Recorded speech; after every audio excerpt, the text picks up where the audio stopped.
તથા પેન્ડિંગ કામો વંચાણમાં લઈ બહાલી આપવા બાબત ગઈ સભાની મિનિટ બુક તથા પેન્ડિંગ કામો વંચાણે લીધા અગાઉના બાકી અન્ય દંડકશ્રી 13/1/2026 ની સામાન્ય સભા હતી 13/1/26 એટલે આગળની એની અંદર ઠરાવ નંબર 215 જે આપણી મંજૂરીમાં આવ્યો હતો બરાબર એ મંજૂરીના ઠરાવની અંદર કોઈ ડિટેલ આપણને વસ્તુ આપી હતી નહીં. આપણે ઠરાવને મંજૂર કર્યો હતો અને આ વસ્તુ બહાલી માટે આપણને ભરતી અને બઢતીનો નિયમ છે એના અત્યારે ઓન ટેબલ ઓન એજન્ડા ઉપર આપણને જે બધા નિયમો બતાવ્યા છે તો એ મંજૂરી વખતે કેમ બતાવ્યો નહીં?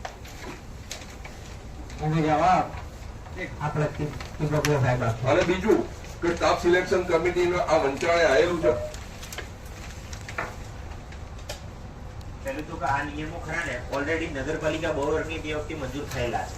ખાલીમાં ખાલી બેકમ વધ્યું છે. અવર્ગનું સ્ટેટસ મળવાથી અમુક પોસ્ટોમાં વધારો થયો છે. 7 ક્લાર્ક હોય તો 11 ક્લાર્ક થયા છે, 4 પટાવાળા તો 6 થયા છે. એ નિયમો ઓલરેડી 2024માં દરખાસ્ત પણ કરેલી છે, પણ આપણે અવર્ગની દરખાસ્ત ચાલુ હતી એટલે ત્યાંથી પરત આવી, એટલે ઓલરેડી એક વખત અહીંયા મંજૂર કરી ચુક્યા છે. અને જ્યારે નિયમો મંજૂર થયા ત્યારથી આજ દિન સુધી કોઈ પણ મહેકમ શાખામાં એક પણ સભ્ય આવ્યા નથી આ નિયમોની જાણ માટે પૂછા કરવા. રહી વાત સિલેક્શન સમિતિની, સિલેક્શન સમિતિને સિલેબસ તૈયાર કરવાની સત્તા છે. નિયમો તૈયાર કરવાની સત્તા ફક્ત નગરપાલિકાની સામાન્ય સભાને 271 તળેના નિયમોની છે. એ તૈયાર થાય પછી સ્ટાફ સિલેક્શન કમિટીને એ નિયમોના આધારે ઉમેદવારોની અરજીઓ મંગાવી એની માન્ય અમાન્યની યાદી તૈયાર કરવાની, એ પછીની સત્તા સ્ટાફ સિલેક્શનની છે. સ્ટાફ સિલેક્શનની નિયમોમાં કોઈ સત્તા નથી. કાયદો કે છે 4 નગરપાલિકાના આરસીએમ મંજૂર કરેલા નિયમોનો રેફરન્સ લઈ અને નિયમો તૈયાર કરવામાં આવ્યા છે. રહી વાત આપણું અવર્ગ તરીકેનું લઘુત્તમ મહેકમ ખરું 4/12 મંજૂર થયું છે, એટલે એ પહેલાની સામાન્ય સભામાં જે પણ થયું હતું એમાં આપણે નવા મહેકમ મુજબ તૈયાર કરવાનું થાય, એટલે આપણે 13/1/25 માં લાવ્યા મંજૂરી વખતે ઠરાવ વંચાણમાં આવો છો ને બહાલીના દિવસે તમે વસ્તુ તમે મિનિટ્સ જે આપી છે ગત સભાની મિનિટ્સ એમાં પાછળ આખું તૈયાર કરીને જ આપેલું છે. તમે જોશો તો પેજ નંબર તમને બતાવું, પેજ નંબર લગભગ 4 થી ચાલુ કરી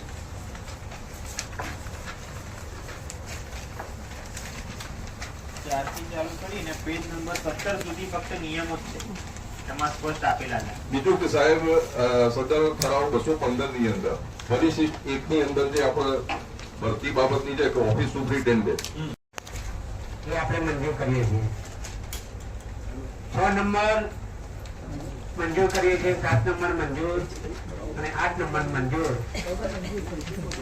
9 નંબર મંજૂર અને 10 નંબર. સાહેબ 8 નંબરમાં થોડીક મારે સ્પષ્ટતા કરવી છે કે આ જે આપણે તાલુકા પંચાયત કચેરી કેમ્પસ આ જે પૈસા આયા છે એ સીધા સરકારમાંથી તાલુકા પંચાયત માટે આવેલા છે કે આપણા નગરપાલિકા મંડળના અમલીકરણ અધિકારી તરીકે ચીફ ઓફિસરે નક્કી કર્યા છે. આ કચેરીઓ કહેવાય તાલુકા પંચાયત, પછી ડીવાયએસપી ઓફિસ પણ આવે સિટી લિમિટ, એટલે એના અમલીકરણ અધિકારી થઈ આપણે. એમએલએ સાહેબે આપણને 15 લાખ રૂપિયા વરસાદી પાણીને જમીનમાં ઉતારવા આપેલા છે રિચાર્જ માટેના. હવે એ આપણે આપણું આ કેમ્પસ કરું ને એમાં મૂળ તાલુકા પંચાયતની ઓફિસ, નગરપાલિકાની ઓફિસ, સામે ડીવાયએસપી ઓફિસ, આ બધાનું જે રેઇન વોટર આવે ને એમાં એક જગ્યાએ આપણા કેમ્પસમાં એક સાઈડમાં ભેગું કરીને જમીનમાં ઉતારવા માટે આ પૈસા ફાળવ્યા. ઓકે આ જવાબ. હવે આપણે પોતાની જગ્યા પર ઉભા થઈ રાષ્ટ્રીય ગીતો ગાન કરીએ. આપણા જનરલ બોર્ડની છેલ્લી અને બજેટની આપણી ખાસ સામાન્ય સભા દંડકશ્રીને વિનંતી કરું કે તે હવે એજન્ડાવાઇઝ તેની શરૂઆત કરશે.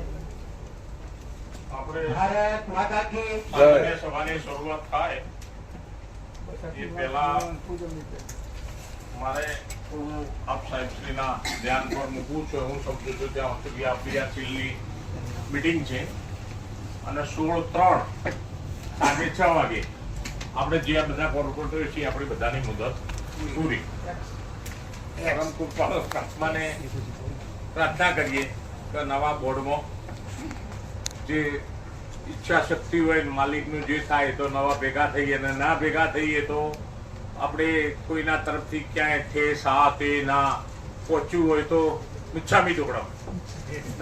દરેક સભ્યોને દરેકને બધાને વિનંતી કરીએ છીએ આ બધાને ક્યાંય જાણે આપણા તરફથી કોઈને ઠેસ પહોંચી હોય તો બધાને આપણે દિલગીર છીએ. અને પ્રમુખ સાહેબ થોડુંક હું આપનું ધ્યાન દોરવા માંગુ છું કે ગૌરવ પથનું કામ વારંવાર આપણે મુદત વધારો કરીએ છીએ અને ગૌરવ પથનું કામ આપણે વારંવાર મુદત વધારો કરીને કેમ મુદત વધારો કરવાનો? ગૌરવ પથ એ શહેરનું દિલ, શહેરનું હાર્ટ એ વાળો રોડ છે અને એ શહેરના ગૌરવ પથમાં આપણે કાળજી જો રાખી હોત તો જે સિઝનેબલ ધંધા છે એ જે સિઝનેબલ ધંધા નગરપાલિકાએ આપણા શહેરના વેપારી કરી શક્યા હોત અને એના કારણે નગરપાલિકાને લાખોનું નુકસાન થયું.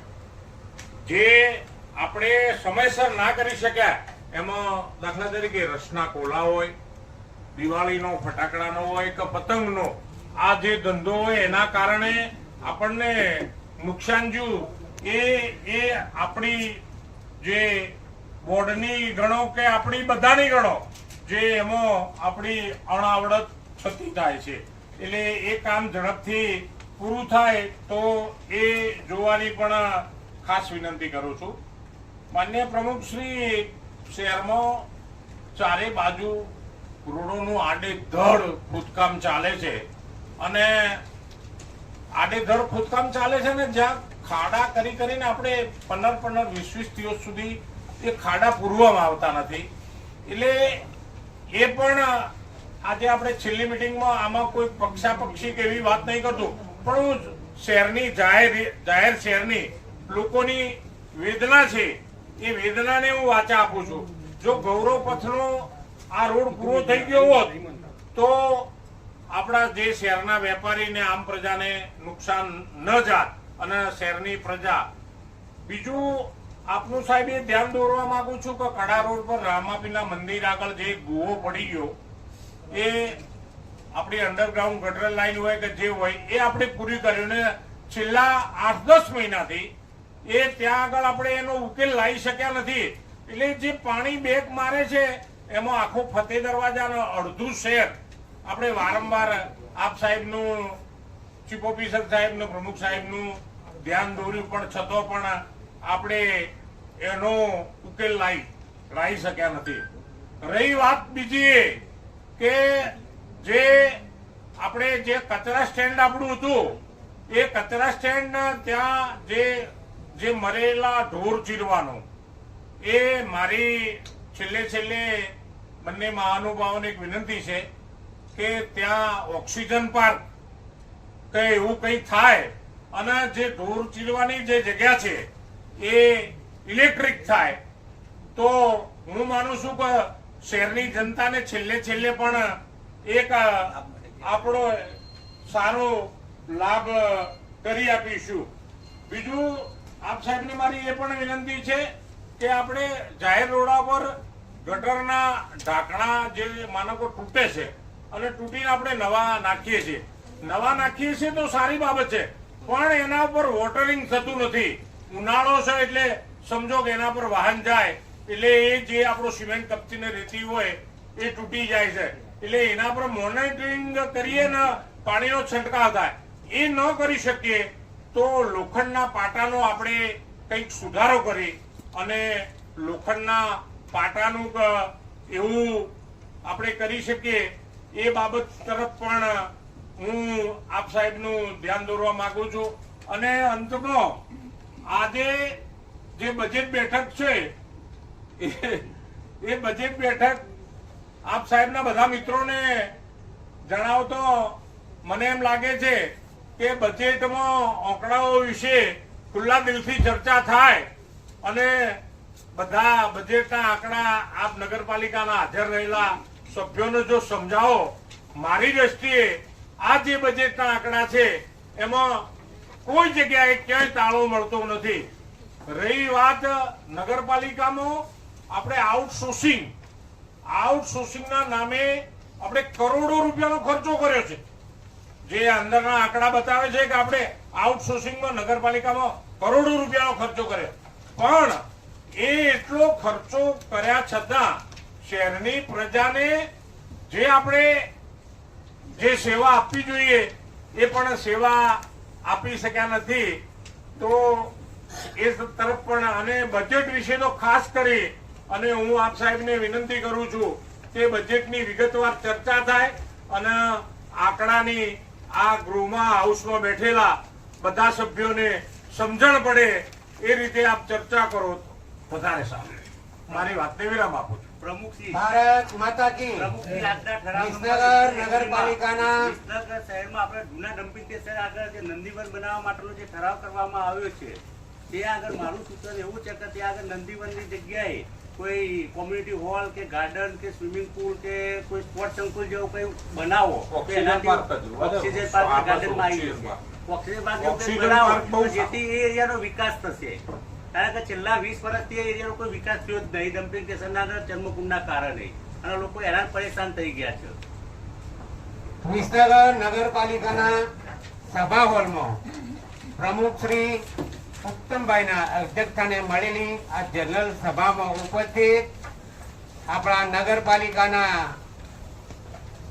પક્ષના નેતા જયેશભાઈ, સ્ટેન્ડિંગ કમિટીના ચેરમેન પીનાબેન, આપણા ચીફ ઓફિસર પાર્થકુમાર ત્રિવેદી સાહેબ તથા નગરપાલિકાના તમામ મારા સાથે કોર્પોરેટર મિત્રો, કોર્પોરેટર બહેનશ્રીઓ, નગરપાલિકાના પૂર્વ પ્રમુખ રૂપલભાઈ અને પત્રકાર મિત્રોને આ સભામાં હાર્દિક સ્વાગત કરું છું.